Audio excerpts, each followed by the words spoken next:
خان په سن 1950 کې په پیښور کې د موین خان کره پیدا شو. د دې د مور نوم سیدو.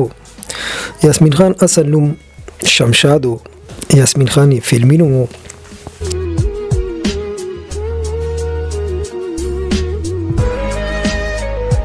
یاسمین خان له ډېره زیاته وړه وه چې پلار یې وفات شو او مور یې دویم واده د جمرود سره وکړو او همدغسې یاسمین خان بېیره او مددګار نیاته پاتې شوه.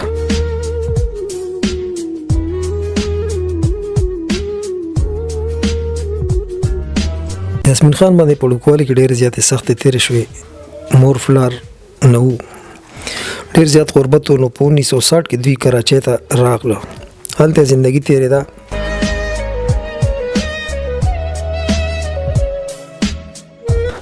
او چې کله په 1969 کې عزیز تبسم او علي حیدر جوشي د پښتو وړاندې فلم په کراچۍ کې یوسف خان شیربانو جوړو.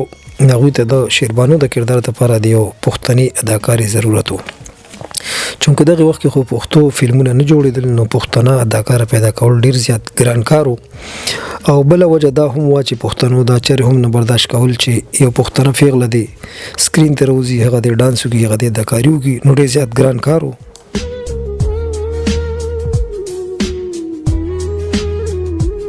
یاسمین خان چې تر اوسه پورې د شمشاد په نوم یادېده، فلمي نوم یې یاسمین خان شو او د شیربانو کردار لپاره سلیکټ شوه.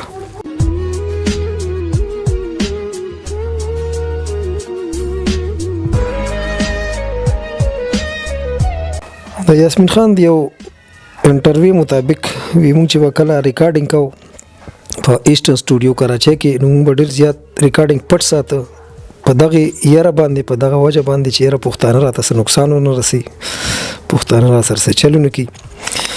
فلم جوړ شو، یوسف خان شیربانو ریلیز شو، بلاک بسټر فلم ثابت شو، سپر هټ شو. فلانټین جوبلی منع وکړه او د یو تجزیه نګار د وینا مطابق د کراچۍ په چمن سینما باندې 2 کالو پورې چلیدلی و.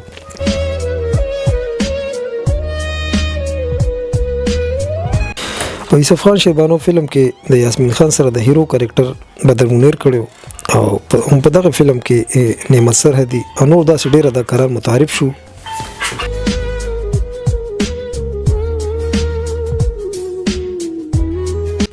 او دغسې د پښتو د فلم یو سلسله شروع شوه.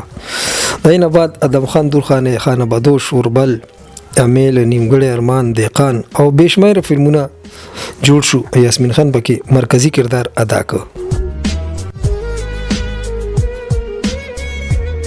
یاسمین خان او د بدر منیر جوړي ډېره زیاته سپر هټ شوه. د بدر منیر نه علاوه یاسمین خان د اصف خان سره، د پیدربخ سره، جمیل بابر سره او نور ډېرو اداکارانو سره کار کړی دی.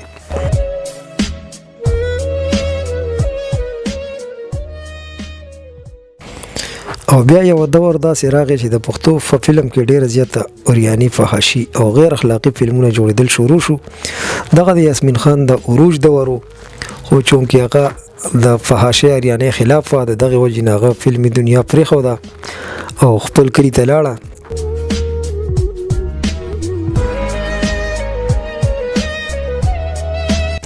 څه وخت بعد دا خبر ولګېده چې یاسمین خان د غیرت په نوم قتل کړې شوه او دغه د فن سمندر د فلمي دنیا یو چمکته ستاره همیشه د پاره د دنیا نه لاړه، خاورو ته وسپارلې شوه.